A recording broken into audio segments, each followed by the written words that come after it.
আসসালামু আলাইকুম। কালকে ডক্টর ইউনূস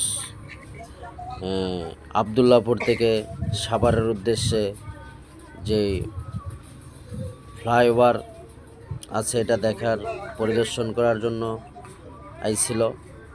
সাভার থেকে আবার রিটার্ন ব্যাক করে ঢাকার উদ্দেশ্যে রওনা দিতেছে। সে একটা ভিডিও আপনাদের জন্য করে রাখলাম। এই যে কালো গাড়িটার ভিতর দিয়ে ডক্টর ইউনূস স্যার যাইতেছে। এই যে গাড়িটা দিয়ে যাইতেছে। কার কাছে কেমন লাগলো?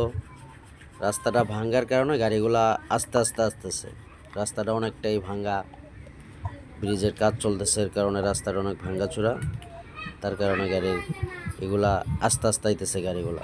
এর জন্য ভিডিওটা একটু বড় হয়ে গেল বেশি। জানাবেন ভিডিওটা কেমন হইল। সকলের কাছে দাবি হইল জানানোর জন্য। গাড়িগুলো আস্তে আসার যে রাস্তার চাইরো সাইড তো একটু ভাঙ্গা কাজ চলতেছে, এর কারণে করতেছে। ডক্টর ইউনূস আসলো এই ব্রিজগুলো পরিদর্শন করার জন্য। ওনাকে ধন্যবাদ দেখার জন্য, দেখশন করার জন্য। এখন মনে হয় প্রায় বাজতেছে দিনের 1টা ওভার হয়ে গেছে। বলছিল 12টা বাজে আসবে, 1টা ওভার হয়ে গেছে। সকল